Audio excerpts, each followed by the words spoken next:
연약해 보이는 외모의 한국 소년이 미국에 도착했을 때 그의 바람은 단 하나였다. 아무에게도 눈에 띄지 않는 것. 하지만 미국의 명문 학교에 등교한 지 사흘째 되던 날, 한 무리의 불량배들은 그가 완벽한 먹잇감이라고 생각했다. 매일같이 고개를 숙이며 모욕을 참는 장학생 이민자였기 때문이다. 그러던 어느 날 그 소년이 드디어 참는 것을 멈췄고 불량배들은 그가 태권도 공인 1단이라는 사실을 최악의 방식으로 알게 되었다. 계속 보기 전에 댓글로 여러분의 나이를 알려주세요. 여러분이 어떤 분들인지 저희도 알고 싶어요. 회색빛 서울의 하늘이 마치 불길한 징조처럼 느껴지던 날, 박지호는 처음으로 성동고등학교의 문을 통과했습니다. 그의 낡은 후드티와 기운 가방은 주변 학생들의 명품 코트와 고급스러운 가방들 사이에서 두드러졌습니다. 반짝이는 복되는 웃음소리와 대화가 울려 퍼졌지만 아무도 17살의 이 조용한 소년에게 관심을 두지 않았습니다. 고급 수학 교실에서 선생님은 단지 교실 뒤쪽의 빈자리를 가리킬 뿐이었습니다. 속에도 부산에서의 그의 삶이나 한국으로 온 이야기에 대한 질문도 없었습니다. 지호는 조용히 자리로 미끄러져 들어갔고 호기심 어린 시선들이 곧 외면하는 것을 느꼈습니다. 마치 그가 투명 인간이라도 된 듯이 수업 중 그의 빠른 손가락은 옆자리 소녀를 놀라게 할 정도로 쉽게 방정식을 풀어나갔습니다. 그녀는 눈썹을 찌푸리며 그의 방법을 따라하려 했습니다. 선생님이 자원자를 구했을 때 지호는 모든 답을 알고 있었음에도 고개를 숙인 채로 있었습니다. 박지호 학생, 이 문제 풀어볼래요? 선생님의 갑작스러운 부름에 교실이 조용해졌습니다. 지호는 천천히 일어났습니다. 그의 손은 미세하게 떨렸지만 목소리는 또렷했습니다. 네, 선생님. 칠판으로 걸어가는 동안 그는 어깨 너머로 던져지는 속삭임을 들었습니다. 장학생인가 봐. 돈 없는 애들 특별 자리야. 지호의 등이 더 꼿꼿해졌습니다. 그는 숫자와 기호를 완벽하게 적어내려갔고 풀이 과정을 깔끔하게 마무리했습니다. 아무도 박수를 치지 않았지만 선생님의 눈에서 잠시 놀라움이 스쳐 지나갔습니다. 복도에서 축구부 점퍼를 입은 두 남학생이 지나가며 그를 밀쳤습니다. 길 조심해서 다녀 장학생, 진우라는 이름의 학생이 말했습니다. 그의 미소는 눈까지 닿지 않았습니다. 다른 학생은 세상에서 가장 재미있는 농담이라도 들은 것처럼 웃었습니다. 지호는 단지 떨어진 책들을 주워 담고 걸음을 계속했습니다. 그의 표정은 아무것도 드러내지 않는 가면 같았습니다. 하지만 잠시 그의 눈에서 무언가가 번쩍였습니다. 그것은 두려움이 아니었습니다. 저녁 작은 반지하 아파트로 돌아오는 길에 지호는 휴대폰을 꺼내 형에게 문자를 보냈습니다. 첫날이었어. 괜찮아. 그러나 그것은 사실이 아니었습니다. 지호는 이곳에서 자신의 자리를 찾기 위해 싸워야 한다는 것을 알았습니다. 부산에서의 삶은 이미 멀게만 느껴졌습니다. 그는 깊게 숨을 들이마시고 계단을 내려갔습니다. 문 너머에서 어머니가 준비한 된장찌개 냄새가 그를 방했습니다. 집 안으로 들어서며 그는 자신의 표정을 바꿨습니다. 어머니는 걱정할 필요가 없었습니다. 그는 이것을 해낼 수 있었습니다. 해내야만 했습니다. 식당은 거대한 개미 군단처럼 북적거렸습니다. 지호는 손에 들린 쟁반을 가지고 앉을 자리를 찾아 두리번거렸습니다.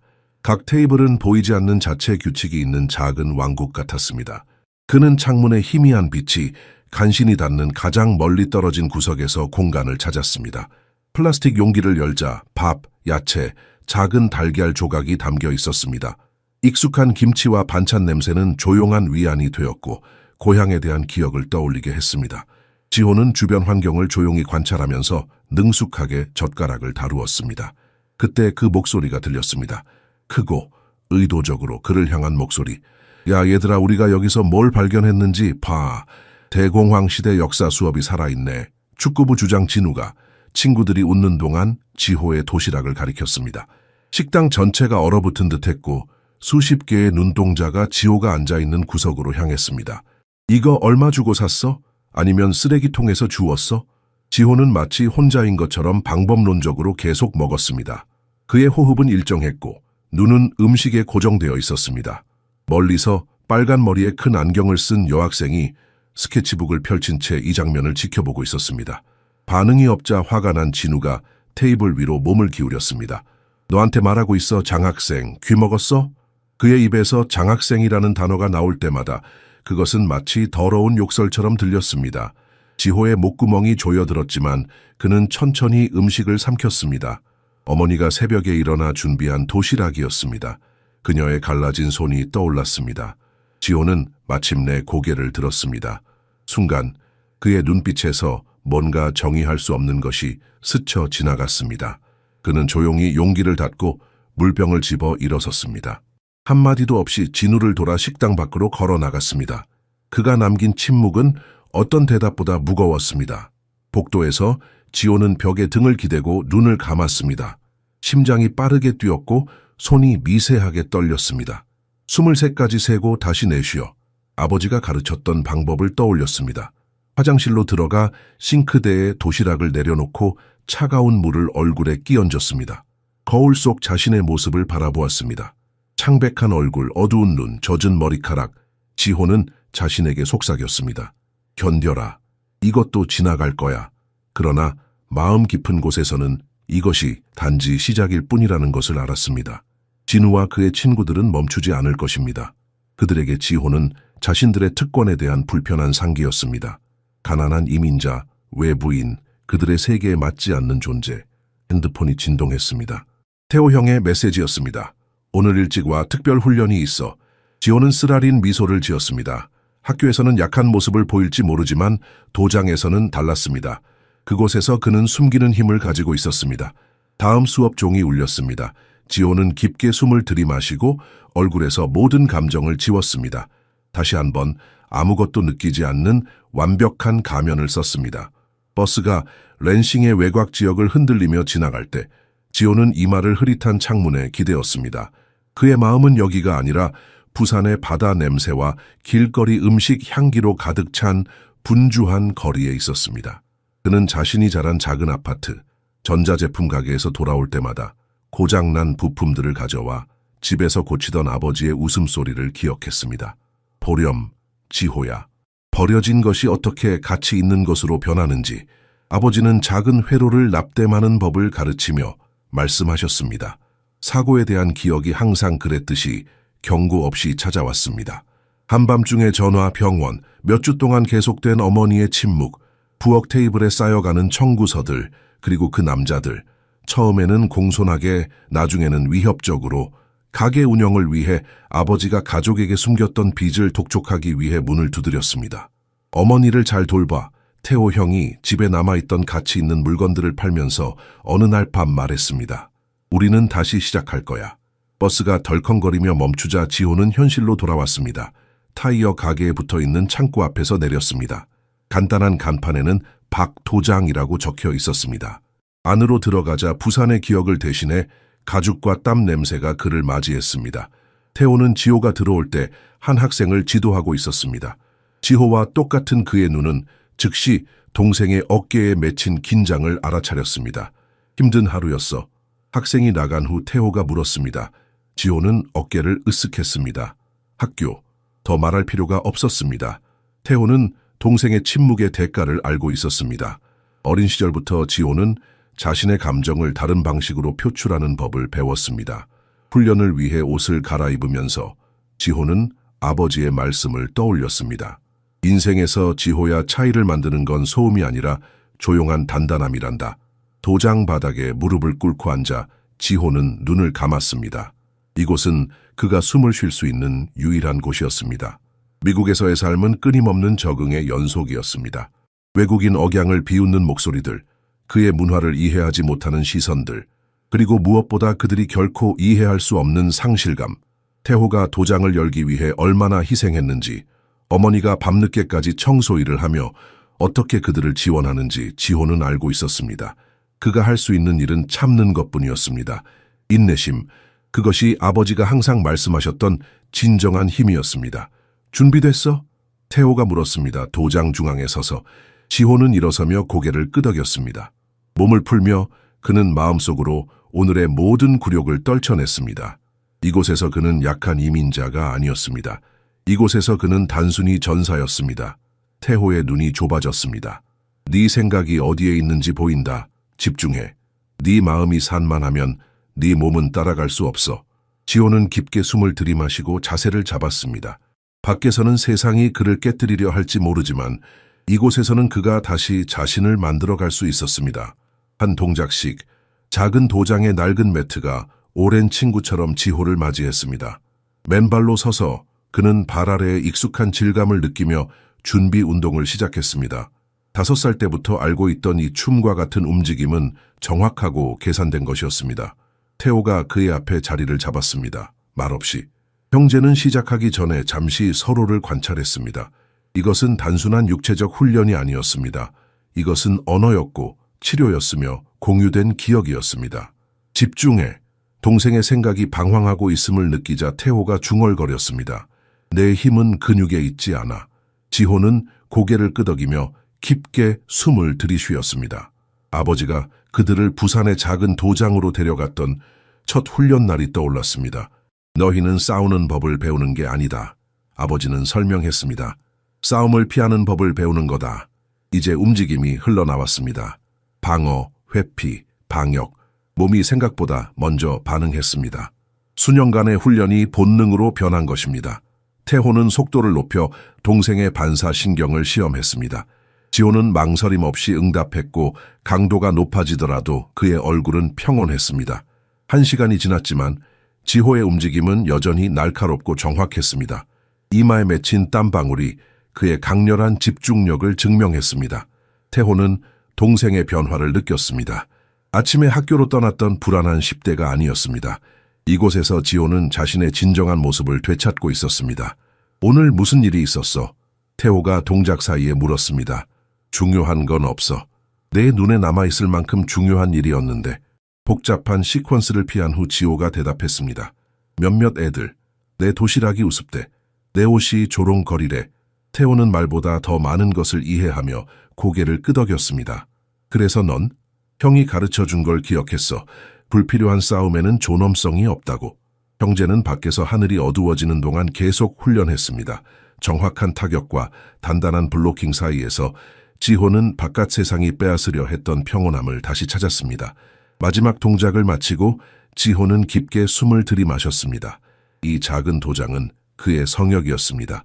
매일 밤 여기서 그는 자신을 다시 만들어갔습니다. 네가 거기서 싸우지 않았다는 걸 알아.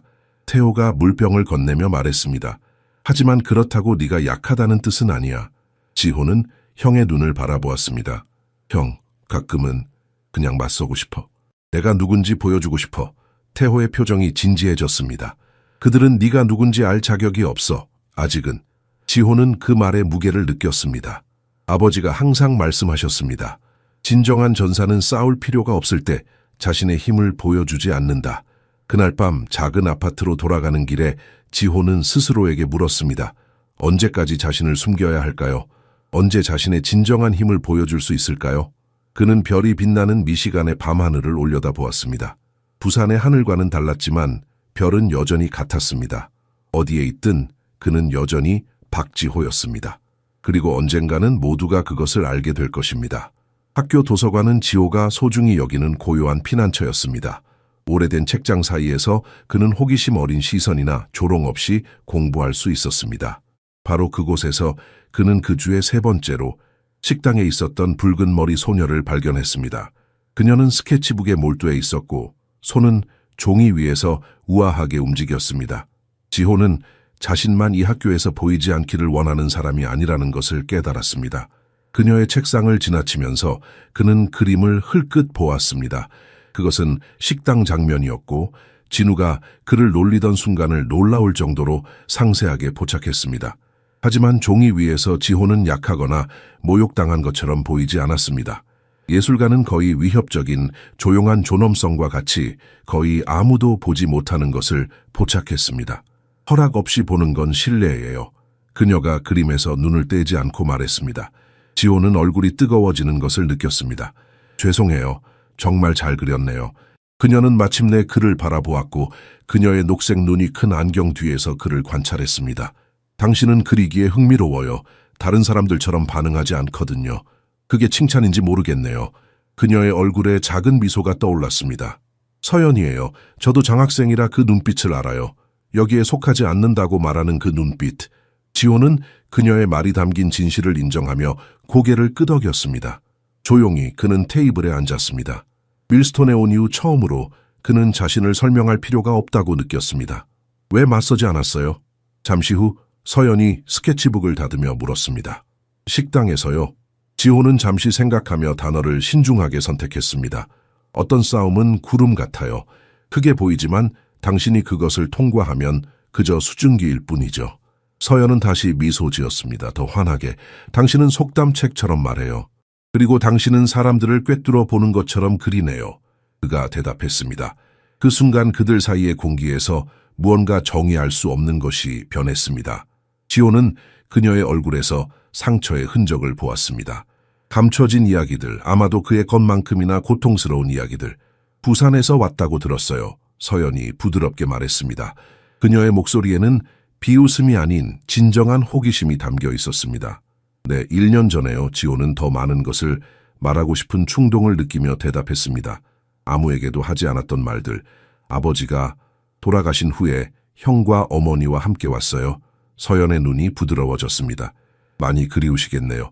단순한 인정, 그러나 그것은 지호의 가슴 속 무언가를 열었습니다. 매일요. 가끔은 너무 그리워서 숨쉬기가 힘들어요. 하지만 그걸 누구에게 말할 수 있겠어요. 나에게. 서연이 간단히 대답했습니다.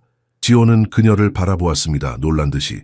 이 빨간 머리 미국 소녀가 그의 영혼의 무게를 어떻게 이해할 수 있을까요? 그러나 그녀의 눈에서 그는 자신의 고통을 반영하는 무언가를 보았습니다. 다른 형태이지만 똑같이 깊은 것. 내일 점심 같이 먹을래요? 서연이 물었습니다. 갑자기 수줍어하는 것처럼 보이며. 지호는 작게 미소 지었습니다. 이번에는 그의 눈까지 도달하는 진짜 미소였습니다. 좋아요. 종이 울리자 그들은 각자의 길로 갔습니다. 하지만 지호는 복도를 걸으며 가슴에서 작은 따뜻함을 느꼈습니다. 오늘 처음으로 그는 이 차가운 새 나라에서 완전히 혼자가 아닐지도 모른다고 생각했습니다. 지호의 사물함에 붉은색으로 쓰여진 글씨는 자선사례라고 대문자로 적혀 있었습니다. 주변에서 몇몇 학생들은 보지 않는 척했고 다른 학생들은 살짝 웃었습니다. 지호는 그저 사물함을 열고 책을 꺼낸 다음 다시 닫았습니다. 저거 안 지울 거예요? 서연이 가슴에 스케치북을 꼭 아는 차에 다가오며 물었습니다.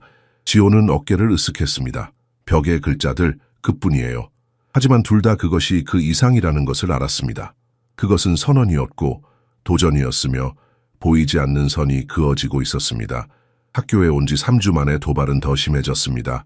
수업 중에 우연히 떨어뜨린 책들, 복도에서의 속삭임, 의도적인 고립.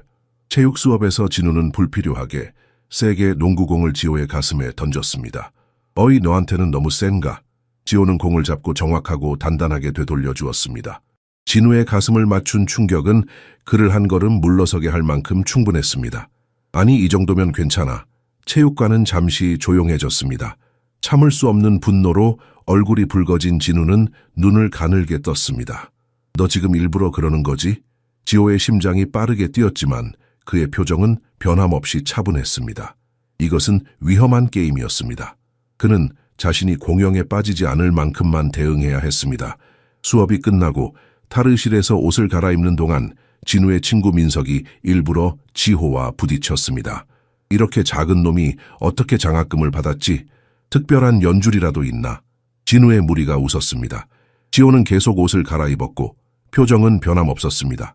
하지만 서연은 그가 나올 때 봤습니다. 가방 끈을 너무 꽉 쥐어 손가락 관절이 하얗게 변한 것을, 그의 호흡이 너무 통제된 것을. 혼자서 이걸 감당할 필요 없어요. 그들이 다음 수업을 향해 걸으며 서연이 말했습니다. 지금은 혼자가 아니니까요. 지호가 대답했습니다. 그의 눈에 닿지 않는 작은 미소를 지으며. 그들은 절대 멈추지 않을 거예요. 서연이 낮은 목소리로 말했습니다. 그들에게 당신은 도전이에요.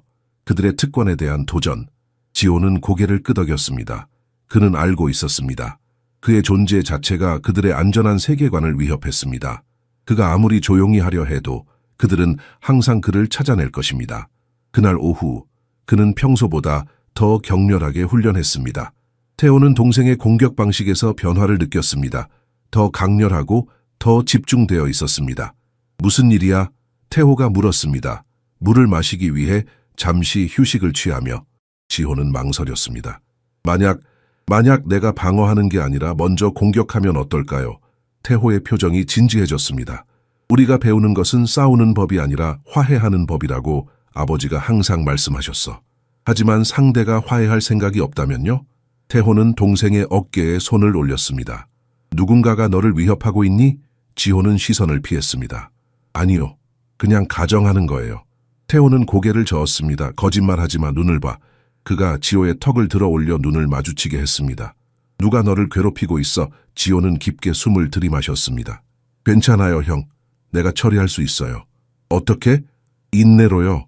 지호가 대답했습니다. 아버지처럼요. 태호의 눈이 부드러워졌습니다. 아버지는 강했어. 그리고 넌 그의 아들이야. 지호는 고개를 끄덕였지만 마음속으로는 궁금했습니다. 인내심만으로 충분할까요? 얼마나 더 참아야 할까요? 그리고 언젠가 그 한계에 도달하면 그는 무엇이 될까요? 가늘게 내리는 비가 학교를 나서는 지호와 서연을 맞이했습니다. 말없이 서연이 우산을 펼쳤습니다. 그것은 둘을 충분히 가릴 만큼 컸습니다. 그들은 몇 블록을 침묵 속에서 걸었고 빗방울 소리가 그들 주위에 작은 방울을 만들었습니다. 이번 주말에 지역 커뮤니티 센터에서 작은 미술 전시회가 있어요. 그녀가 마침내 말했습니다. 거창한 건 아니고 그냥 몇 개의 그림이에요. 지호는 눈끝으로 그녀를 관찰했습니다. 3주 동안 그는 그녀가 이렇게 긴장한 모습을 본 적이 없었습니다. 제가 가길 원해요? 그가 물었습니다. 그녀의 뺨이 살짝 붉어졌습니다. 원한다면요. 작은 전시회라 아마 지루할 수도 있지만 갈게요. 지호가 끼어들었습니다. 형이 예술은 정직한 싸움과 같다고 가르쳐 주셨어요. 우리가 진정 누구인지를 보여준다고요. 서연이 미소 지었고 눈에 띄게 긴장이 풀렸습니다. 당신 형은 현명해 보이네요. 그래요. 또한 고집이 세고 잔소리가 많지만 그건 다른 사람들에게 말하지 않아요. 그녀의 웃음소리가 비에도 불구하고 맑게 울렸습니다. 그때 그들은 옆에서 차가 속도를 늦추는 소리를 들었습니다. 진우의 번쩍이는 검은 SUV가 멈췄고 창문이 내려가면서 그의 조롱하는 얼굴이 드러났습니다. 어머, 귀여워라. 두 장학생이 같은 우산 아래에 있네. 내일 점심 절약 계획이라도 세우고 있어? 뒷좌석에 있던 민석과 승현이 마치 세기의 농담이라도 들은 것처럼 웃었습니다. 지호는 본능적으로 차와 서연 사이의 자리를 잡았습니다. 계속 가, 진우가 말했습니다.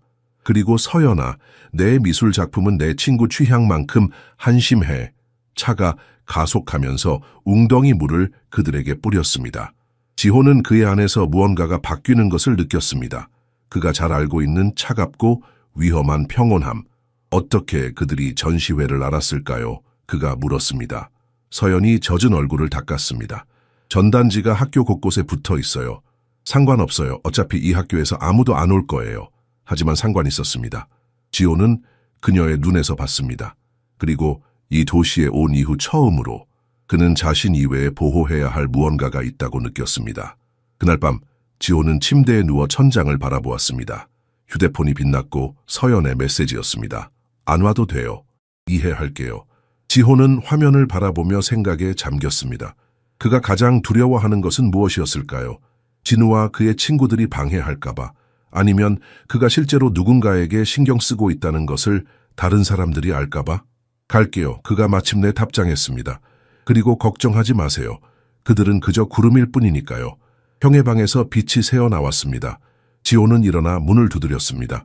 태호는 책상에 앉아 도장 서류를 보고 있었습니다. 문제 있어? 태호가 물었습니다. 지호는 입술을 물었습니다. 형, 이번 주말에 학교 친구 전시회에 가려고 해요. 같이 갈래요? 태호의 얼굴에 미소가 피어올랐습니다. 친구라고? 드디어 그 서연이란 아이를 만나게 되는군. 지호의 눈이 커졌습니다. 어떻게? 너는 내 동생이야. 태호가 간단히 대답했습니다. 물론 갈게.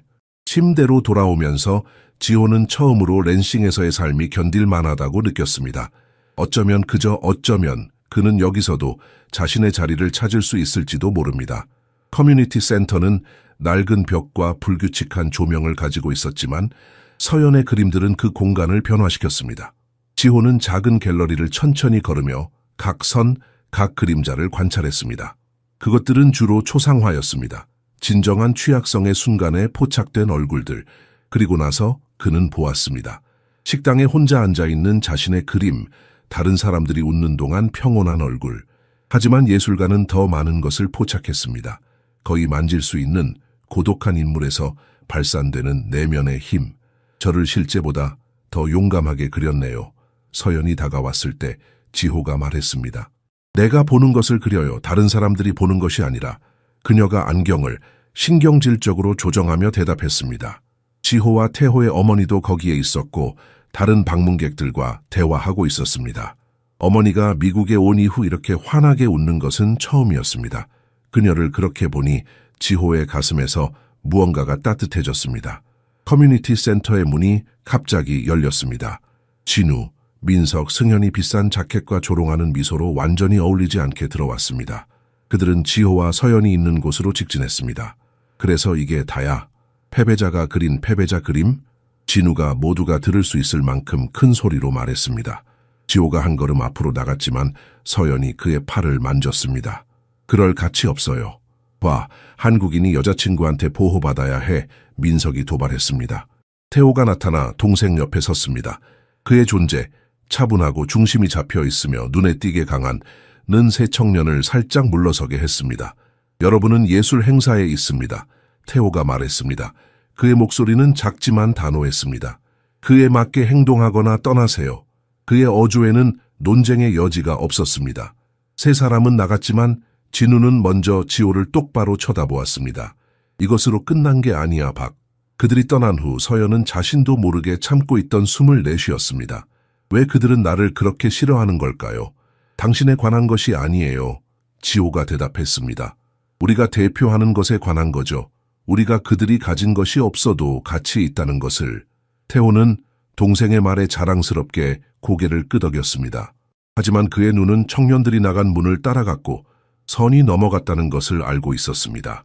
집으로 걸어가는 길에 지호는 평소보다 더 경계하고 있는 자신을 발견했습니다. 그는 서연의 옆에서 걸었고 어머니와 형은 몇 걸음 뒤에 있었습니다. 당신 그림은 정말 아름다워요. 지호가 마침내 말했습니다. 당신은 사람들 속에서 아름다움을 볼 수 있어요. 서연이 미소 지었습니다. 하지만 그녀의 눈은 여전히 걱정스러워 보였습니다. 그들이 우리를 내버려 둘까요? 지호는 솔직하게 말하고 싶었습니다. 그들이 결코 내버려 두지 않을 것이라고. 그러나 그는 그녀의 불안한 눈을 바라보았고 대신 말했습니다. 무슨 일이 있어도 우리는 함께 할 거예요. 그날 밤 지호는 그의 일기장에 적었습니다. 한국어로. 오늘 처음으로 내가 지켜야 할 것이 생겼다. 화요일은 다른 날과 같이 시작되었습니다. 지호는 일찍 도착해 도서관에서 노트를 검토하고 점심을 위해 서연을 만났습니다. 일상이 거의 전시회 사건을 잊게 할 뻔했습니다. 화학 수업 중에 그는 진우와 그의 친구들이 이상하게 조용하다는 것을 알아차렸습니다. 도발도 논평도 없었습니다. 단지 지호가 해독할 수 없는 무언가를 전달하는 가끔의 시선만 있었습니다. 마지막 종 후 지호는 자신의 사물함으로 갔습니다. 그것을 열자 종이 한 장이 떨어졌습니다. 접힌 종이에는 단 한 문장이 있었습니다. 서연이 뒷주차장에서 도움이 필요해. 뭔가 이상했습니다. 서연은 미술 수업 후 곧바로 집에 갈 거라고 언급했었습니다. 지호는 전화를 꺼냈지만 복되는 신호가 없었습니다. 그는 확인하기로 했습니다. 위험을 감수할 수 없었습니다. 뒷주차장은 그가 도착했을 때 거의 비어 있었습니다. 어두운 구름들이 폭풍을 예고했고 찬바람이 땅의 마른 나무잎들을 휘몰아쳤습니다. 서연의 흔적은 없었습니다. 걔는 안 올 거야. 지호가 돌아섰습니다. 진우, 민석, 승현이 학교 건물로 돌아가는 길을 막고 있었습니다. 그들은 전략적으로 위치해 있었습니다. 민석은 왼쪽에, 승현은 오른쪽에, 진우는 중앙에. 이것은 우연한 만남이 아니었습니다. 뭘 원해? 지호가 물었습니다. 그의 목소리는 중립적이었습니다. 넌 모두보다 잘난 척해. 진우가 다가오며 말했습니다. 내 침묵, 내 완벽한 성적, 우리를 네 아래로 취급하는 것 같이 행동하면서 한 번도 그렇게 생각한 적 없어. 거짓말쟁이. 민석이 끼어들었습니다. 너와 네 여자친구는 우리를 바보처럼 보이게 할 수 있다고 생각해. 지호는 깊게 숨을 들이마시며 상황의 위험을 느꼈습니다. 너희들 때문에 여기 온 게 아니야. 이제 가볼게. 그가 지나가려 할 때 민석이 그를 세게 밀었습니다. 지호는 쉽게 균형을 되찾았지만 방역하지 않았습니다. 그의 눈은 각 움직임을 분석하고 거리 반응 시간을 계산하고 있었습니다.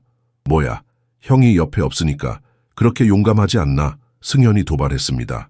민석이 앞으로 나서서 한 방 날리려고 했습니다. 지호는 마치 춤을 추듯 유연한 움직임으로 피했습니다. 민석의 주먹은 단지 공기를 만났을 뿐입니다. 그만해, 지호가 경고했습니다. 아무도 다칠 필요 없어. 진우의 눈이 지호가 공격을 피하는 것을 보고 좁아졌습니다. 그의 표정에서 뭔가가 바뀌었습니다. 의심의 섬광이 빠르게 분노로 대체되었습니다. 그는 고개를 끄덕였고 세 사람이 동시에 앞으로 나섰습니다. 지호는 시간이 느려지는 것을 느꼈습니다.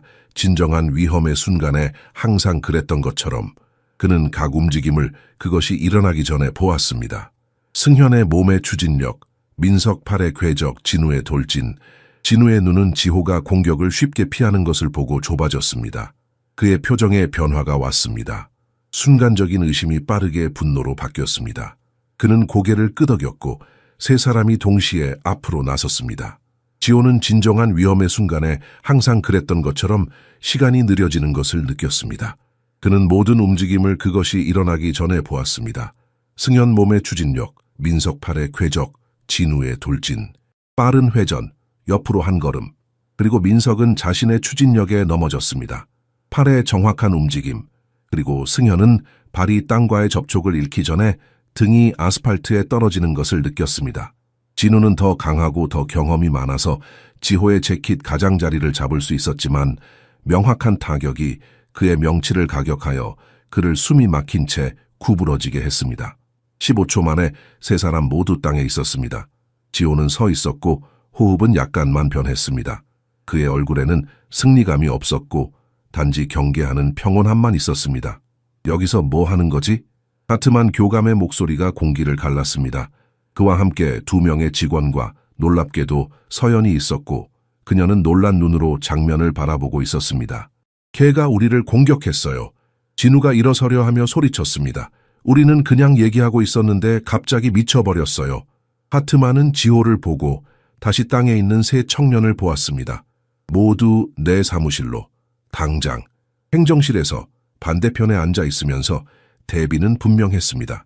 진우와 그의 친구들은 몸짓을 하고 서로 말을 끊고 목소리를 높였습니다. 지호는 무릎 위에 손을 조용히 얹고 자신의 차례를 기다렸습니다. 박군, 우리가 폭력에 대해 무관용 정책이 있다는 것을 알고 있나요? 회의에 합류한 루이스 교장이 물었습니다. 네, 선생님. 그렇다면 왜 3명의 그부를 공격했지요? 지호는 교장의 눈을 똑바로 바라보았습니다. 누구도 공격하지 않았습니다. 자기 방어였습니다. 진우가 책상을 쳤습니다. 거짓말쟁이, 우리는 그냥 얘기하려고 했는데 갑자기 그 무술 기술을 쓰기 시작했어. 지호는 동요하지 않았습니다. 주차장 감시 카메라를 확인해 보세요. 무거운 침묵이 방 안에 내려앉았습니다. 교장과 교감은 서로 시선을 교환했습니다. 뒷카메라는 3주 동안 고장나 있었어요. 하트만이 알렸습니다. 지호는 그때 이해했습니다. 우연이 아니었습니다. 장소는 신중하게 선택되었습니다. 제 장학금이 위험에 처했나요? 그가 조용히 물었습니다. 교장은 깊게 숨을 들이쉬었습니다. 박군 목격자 없이 그리고 상충하는 주장들로는 절차를 따라야만 합니다. 추후 명령이 있을 때까지 정학입니다. 그 단어가 그를 강타했습니다. 정학. 그것은 단지 수업을 빠지는 것이 아니었습니다. 그것은 그의 장학금, 그의 미래, 그의 가족이 그토록 많은 희생을 치른 모든 것을 위험에 처하게 하는 것이었습니다. 서연이 자리에서 일어났습니다. 그녀의 목소리는 작았지만 단호했습니다. 지호는 거짓말하지 않아요. 그들이 함정을 설치했어요. 진우가 그녀를 향해 돌아섰습니다. 그의 목소리는 평소보다 더 날카로웠습니다. 넌 거기 없었잖아, 서연아. 그러니 조용히 해. 저 봤어요. 그녀가 말했습니다. 손이 떨리지만 시선은 흔들리지 않았습니다. 체육관 뒤에 있었어요. 그들이 지호를 둘러싼 걸 봤어요. 그들이 먼저 공격했어요. 지호는 놀라움으로 그녀를 바라보았습니다. 그는 서연이 위험에 처하고 있다는 것을 알았습니다.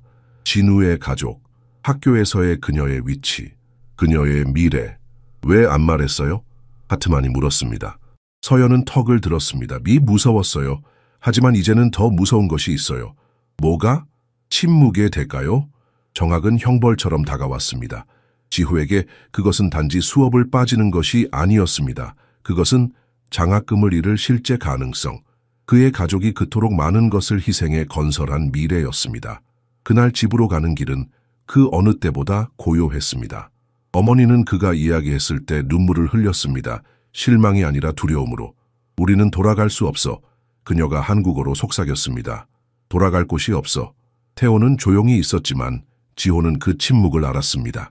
그것은 채권자들이 가족을 위협했을 때 부산을 떠나기 전과 같은 침묵이었습니다.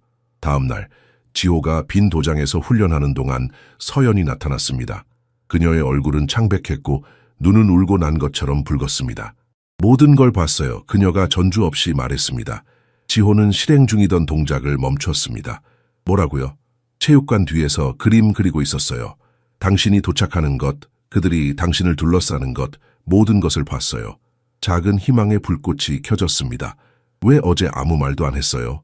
무서웠어요. 그녀가 인정했습니다. 목소리가 떨리며. 진우는 학교 최대 기부자의 아들이에요. 그의 가족은 실질적으로 과학관을 지었어요. 그녀는 깊게 숨을 들이마셨습니다. 하지만 이대로 둘 수 없어요. 오늘 교장 선생님께 말씀드릴 거예요. 지호가 다가갔습니다. 걱정하며. 확실해요. 그들이 당신에게 돌아설 수도 있어요. 이미 나를 대적하고 있어요. 서연이 놀라운 단호함으로 대답했습니다. 게다가 고급 학교가 조금의 진실성도 없이 뭐가 되겠어요? 그날 오후 서연은 교장실에 들어갔습니다. 혼자서, 부모님 없이, 변호사 없이, 단지 그녀의 증언과 진실만을 가지고 그녀는 모든 것을 이야기했습니다. 위조된 쪽지, 매복, 지호가 어떻게 대립을 피하려 했는지, 그가 어떻게 방어만을 위해 필요한 것만 사용했는지, 과도함 없이 복수 없이. 그동안 진우와 그의 친구들은 소문을 퍼뜨렸습니다. 지호가 한국에서 범죄 기록이 있다고, 다른 학교에서 퇴학당했다고, 칼을 휴대한다고. 학교는 이야기들로 들끓었지만 조용한 진실이 떠오르기 시작했습니다. 셋대 하나는 어떻게 이야기를 해도 명예롭지 않아 보였습니다. 서연은 자신이 무엇을 했는지 완전히 깨닫지 못했습니다. 도장에서 지호를 만났을 때 그녀는 결과를 두려워했습니다. 진우의 어머니가 학교 이사회에 있어요. 그녀가 속삭였습니다. 내 미술 장학금이, 난 모르겠어요. 지호는 그녀의 손을 잡았습니다. 처음으로. 왜 그랬어요? 당신의 미래를 위험에 빠뜨렸어요. 서연은 그의 눈을 바라보았습니다. 그녀의 초록색 눈은 결연했습니다. 당신이 처음으로 내가 옳은 일을 할 용기를 준 친구예요. 당신이 매일 혼자 감당하는 것을 보는 것보다 장학금을 잃는 것이 더 낫겠어요. 지호의 가슴이 조여들었습니다. 아무도 그를 위해 희생한 적이 없었습니다. 가족 외에는. 그리고 이제 이 미국 소녀가, 이 용감한 예술가가 그를 위해 모든 것을 걸었습니다. 함께 해결할 거예요. 그가 약속했습니다. 내가 진실을 말할 거예요. 그날 밤 태호가 그의 방에 왔습니다. 내일 청문회가 있을 거야. 그가 말했습니다. 어머니와 내가 같이 갈게. 다들 그냥 내가 거짓말쟁이 장학생이라고 생각할 거야. 지호가 중얼거렸습니다. 태호는 동생의 어깨를 잡았습니다. 아니, 내온 아버지의 아들이야. 그리고 아버지는 항상 진실은 칼보다 강하다고 말씀하셨어. 지호는 고개를 끄덕였지만 마음속 깊은 곳에서 의심이 자라고 있었습니다. 이 낯선 나라에서, 이 부자들의 학교에서 진실이 충분할까요? 학교 회의실은 그 어느 때보다 위협적으로 느껴졌습니다. 큰 타원형 테이블의 한쪽에는 루이스 교장, 하트만 교감, 그리고 학교 이사회의 2명의 구성원이 앉아 있었습니다. 다른 쪽에는 지호 그의 어머니, 그리고 태호가 있었습니다. 참석해 주셔서 감사합니다. 박 여사, 교장이 시작했습니다. 오늘 우리는 당신의 아들과 관련된 사건을 논의하기 위해 이 자리에 모였습니다. 제한된 영어를 구사하는 지호의 어머니는 태호를 쳐다보았고 그는 빠르게 한국어로 번역했습니다. 그녀는 무릎 위에 손을 단단히 맞잡고 고개를 끄덕였습니다. 서연 양의 증언과 증거에 대한 더 신중한 검토 후 우리는 상황을 재고하고 있습니다. 교장이 계속했습니다. 하트만이 목을 가다듬었습니다. 그러나 3명의 학생이 무력화된 사실은 변함이 없습니다. 도발에 상관없이 폭력은 우리의 정책에 반합니다. 태호가 말했습니다. 그의 목소리는 차분했지만 확신에 찬 것이었습니다. 제 동생은 5살 때부터 무술을 훈련해 왔습니다. 만약 그가 누군가를 다치게 하고 싶었다면 믿으십시오. 우리는 알았을 겁니다. 그가 한 것은 최소한의 억제의 정의였습니다. 선생님들, 지호가 개입했습니다. 각자의 눈을 바라보며. 저는 이전에 3번의 대립을 피했습니다. 모욕을 넘겼습니다. 도발을 무시했습니다. 저는 문제를 찾지 않지만 그 순간에는 저 자신을 방어하는 것 외에는 선택의 여지가 없었습니다. 무거운 침묵이 그의 말을 따랐습니다. 이사회의 한 구성원, 우아한 안경을 쓴 중년 여성이 앞으로 몸을 기울였습니다. 박군, 왜 이전의 도발을 보고하지 않았나요? 지호는 잠시 생각했습니다. 제 문화에서는 우리 자신의 문제를 해결하는 법을 배웁니다. 그리고 솔직히 말해서 제가 진지하게 받아들여질 거라고 믿지 않았습니다. 그리고 당신은 옳았어요. 이사가 말했습니다. 모두를 놀라게 하며. 우리는 지난 몇 주 동안의 복도 감시 카메라를 검토했습니다. 떨어뜨린 책들, 우연한 밀침들을 보았습니다. 패턴을 보았습니다. 루이스 교장은 깊게 한숨을 내쉬었습니다. 박군, 당신의 정학은 취소되었습니다. 관련된 다른 이들에 대해서는 적절한 결과를 마주하게 될 것입니다. 회의실을 나오면서 지호는 승리감을 느끼지 않았고 단지 안도감만 느꼈습니다. 복도에서 서연이 스케치북을 가슴에 방패처럼 안고 기다리고 있었습니다. 고마워요. 그가 간단히 말했습니다. 그녀가 미소 지었습니다. 그 친구가 하는 일이죠. 지호는 방 안의 표정들을 기억했습니다. 진우의 아버지의 분노, 이사회 회원들의 불편함, 그리고 가장 중요하게 자신이 거짓말을 하지 않았다는 것을 깨달았을 때 교장의 눈에 비친 충격. 그는 태호와 어머니에게 돌아섰습니다. 그의 가슴은 감사함으로 가득 찼습니다. 집에 가요. 집으로 가는 길에 지호는 서연에게 문자를 보냈습니다. 내일 봐요. 그녀의 답장이 왔습니다. 물론이죠. 우리가 이겼어요. 하지만 지호는 더 잘 알고 있었습니다. 그것은 승리가 아니었습니다. 그것은 시작에 불과했습니다. 그는 진우의 눈에서 본 것을 기억했습니다. 그것은 종결이 아니었습니다. 그것은 약속이었습니다. 지호의 학교 복귀는 다른 시선들로 특징 지어졌습니다. 일부는 호기심 많은, 다른 일부는 존경스러운, 소수는 적대적인 시선이었습니다. 진우와 그의 친구들은 2주간의 정학과 주 챔피언십, 다음 경기 출전 금지를 받았습니다. 팀과 그들의 자존심에 큰 타격이었습니다. 첫 주에 지호는 미묘한 변화들을 알아챘습니다. 이전에 한 번도 그에게 말을 걸지 않았던 그부들이 이제 복도에서 그에게 인사했습니다. 그를 무관심하게 대했던 교사들이 이제 수업 중 그의 기여에 진정한 관심을 보였습니다. 하지만 인정과 함께 원한도 찾아왔습니다. 이전에 지호가 단지 무시되었다면 이제 일부는 그를 확립된 질서에 대한 위협으로 보았습니다. 학교에 보이지 않는 선이 그어졌습니다. 그의 용기를 존경하는 사람들과 그를 자신의 위치를 모르는 이방인으로 보는 사람들. 두 번째 주에 뭔가 잘못되었다는 것을 깨달았습니다. 서연이 점심에 나타나지 않았습니다. 그의 메시지에도 답하지 않았습니다. 마침내 그녀를 사물함 근처에서 발견했을 때 그녀의 얼굴은 창백했고 그녀의 눈은 그의 시선을 피했습니다. 무슨 일이에요? 지호가 부상당한 동물에게 다가가듯 조심스럽게 다가가며 물었습니다. 서연은 필요 이상으로 세게 사물함을 닫았습니다. 아무것도 아니에요. 그녀가 대답했지만 그녀의 목소리는 떨리고 있었습니다. 우리는 친구예요, 서연. 지호가 목소리를 낮게 유지하며 주장했습니다. 뭔가 잘못되었을 때 알 수 있어요. 마지못해 그녀는 가방을 열고 스케치북을 꺼냈습니다. 페이지들은 얼룩져 있었고 일부는 찢겨져 있었습니다. 그중 하나에는 명확하게 지호로 인식할 수 있는 얼굴이 펜으로 그려진 자국들로 훼손되어 있었습니다. 오늘 아침에 이렇게 발견했어요. 그녀가 설명했습니다. 그리고 이게 안에 있었어요. 그녀는 지획에 접힌 쪽지를 건넸습니다. 배신자들은 대가를 치른다 라고 잡지에서 오려낸 글자로 적혀 있었습니다. 지호의 호흡이 더 통제되고 더 깊어졌습니다. 서연이 이미 알고 있는 신호, 그가 분노를 억제하고 있다는 신호였습니다. 그래서 저를 피하고 있었어요. 이것 때문에 제가 멀어질 거라고 생각했어요. 그녀는 마침내 그의 눈을 바라보았습니다. 아니요. 당신을 보호하려고 했어요. 내 문제가 당신의 문제가 되어서는 안 돼요. 지호는 고개를 저었습니다. 그렇게 작동하지 않아요. 당신이 말했던 것 기억나요? 그게 친구가 하는 일이에요. 다음 수업을 향해 함께 걸으면서 그들은 시선들, 속삭임들을 알아차렸습니다. 메시지는 명확했습니다.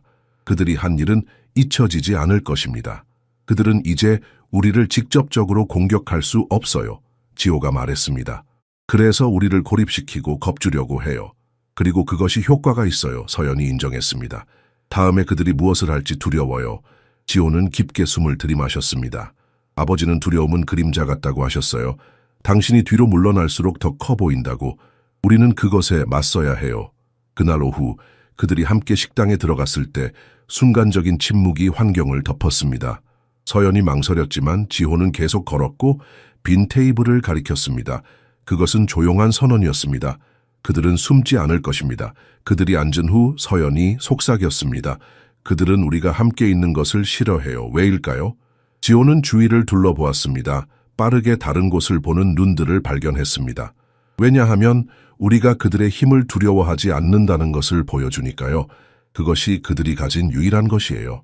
점심을 먹으면서 지호는 조용한 결심을 했습니다. 그는 태호의 도장이 제공하는 것, 그가 항상 가지고 있었던 것을 서연에게 제공할 것입니다. 그녀 자신의 힘을 찾을 수 있는 장소. 오늘 밤과 후에 그가 작은 목소리로 말했습니다. 당신이 볼 것을 보여주고 싶어요. 처음으로 그는 성의 벽 뒤에 숨어있지 않은 자신을 발견했습니다. 그리고 그것은 두렵지 않았습니다. 그것은 옳게 느껴졌습니다. 태호의 도장은 그 금요일에 예상치 못한 방문객을 맞이했습니다. 서연이 수업 시간 후에 나타났고 문에서 망설이며 지호가 훈련하는 것을 지켜보았습니다. 지켜봐도 될까요? 그가 그녀를 알아챘을 때 물었습니다. 지호는 미소를 지으며 들어오라는 제스처를 취했습니다. 매트 구석에 앉아 서연은 새 스케치북을 열었습니다. 손상된 것을 대체하기 위한 지호의 선물. 뭘 그리고 있어요? 지호가 계속 운동하는 동안 태호가 다가오며 물었습니다. 당신들의 여정이요. 그녀가 대답했습니다. 두 형제의 스케치를 보여주며 나란히 한 명은 가르치고 다른 한 명은 배우고 있는 모습. 태호는 잠시 그림을 연구한 후 소녀를 바라보았습니다. 학교에서 일어난 일, 당신은 용감했어요. 용감하게 느껴지지 않아요. 서연이 고백했습니다. 사실 거의 항상 두려워요. 용기는 두려움의 부재가 아니에요. 태호가 말했습니다. 아버지에게서 배운 것을 반복하며 그것은 두려움에도 불구하고 행동하는 것이에요. 대화를 지켜보던 지호가 갑작스러운 생각을 했습니다. 우리와 함께 훈련해야 해요. 서연의 눈이 커졌습니다. 저요? 하지만 저는 싸울 줄 몰라요. 싸울? 아무도 알고 태어나지 않아요. 지호가 대답했습니다. 그리고 이건 싸우는 것에 관한 게 아니에요. 자신감, 자기 인식에 관한 거예요. 태호는 고개를 끄덕이며 동생의 의도를 이해했습니다. 올바른 움직임을, 올바른 순간에 모든 것을 바꿀 수 있어요. 처음에는 망설였지만 서연은 스케치북을 옆에 두었습니다. 그것은 단순한 훈련 이상이었습니다. 그것은 소속감, 공유된 힘의 제안이었습니다. 다음 몇 주 동안 예상치 못한 일이 일어나기 시작했습니다. 다른 학생들, 주로 장학생들과 조용히 고통받는 이들이 도장에 나타나기 시작했습니다. 일부는 훈련하러 왔고 다른 이들은 단지 지켜보러 자신이 받아들여진다고 느끼는 곳에 있기 위해 왔습니다. 타이어 가게 뒤에 작은 도장은 피난처가 되었습니다. 어떤 사람의 가치가 그가 가진 것이 아니라 다른 이에게 제공하는 것으로 측정되는 항상 그저 보이지 않기를 원했던 지호는 이제 자신이 더 큰 무언가의 중심에 있음을 발견했습니다. 그가 찾았던 위치는 아니었지만 자신의 목적을 깨달았을 때 받아들인 위치였습니다. 학교에서 역학이 천천히 변했습니다. 큰 대결도 극적인 순간도 없었습니다. 단지 매일의 작은 저항들, 점심에 함께 앉고 수업에서 서로를 옹호하고 연대를 제공하는 진우와 그의 친구들은 정학에서 돌아왔을 때 다른 환경을 발견했습니다. 이전에 두려움이 있던 곳에 이제는 결단력이 있었습니다. 복종이 있던 곳에 이제는 조용한 존엄성이 있었습니다. 어느 날 놀랍게도 진우가 혼자 도장에 나타났습니다. 너랑 얘기하고 싶어. 그가 지회에게 말했습니다. 그것은 사과도 완전한 휴전도 아니었지만 불본 듯한 존중의 인정이었습니다. 넌 더 많은 피해를 줄 수 있었는데 그가 인정했습니다. 왜 그러지 않았는지 알고 싶어. 지호는 간단히 대답했습니다. 목표는 결코 해치는 것이 아니니까 자신을 포함해 보호하는 거야. 1년 후의 졸업식에서 지호는 더 이상 보이지 않았고 그러길 원하지도 않았습니다. 단지 친구가 아니라 이제는 성장하고 번영하는 도장에서 파트너가 된 서연의 옆에서 그는 낯선 나라에서 결코 찾을 것이라 기대하지 않았던 균형을 발견했습니다. 박 형제의 도장은 단지 기술을 가르치는 것뿐만 아니라 그것이 전달하는 가치로도 알려지게 되었습니다. 존중, 자제, 회복력, 물리적 싸움을 초월하고 학생들을 삶의 도전에 준비시키는 교훈들. 한때 적대적인 세상에 대한 그의 방어였던 지호의 침묵은 이제 다른 이들이 찾는 힘으로 변했습니다. 그는 많은 말이 필요하지 않았습니다. 그의 행동이 충분히 말했습니다. 새 학생들이 밀스톤에 도착했을 때 한때 그가 그랬던 것처럼 방향을 잃고 불안해하면 그들은 지호가 결코 가지지 못했던 것을 발견했습니다. 이미 열린 경로, 받아들일 준비가 된 커뮤니티, 그리고 아마도 이것이 부산의 것과는 너무나 다른 미시간의 일모를 바라보며 지호가 생각했습니다. 가장 진정한 형태의 힘일 것입니다. 세상을 혼자 마주할 수 있는 능력이 아니라 다른 이들이 그럴 필요가 없도록 세상을 변화시키는 것.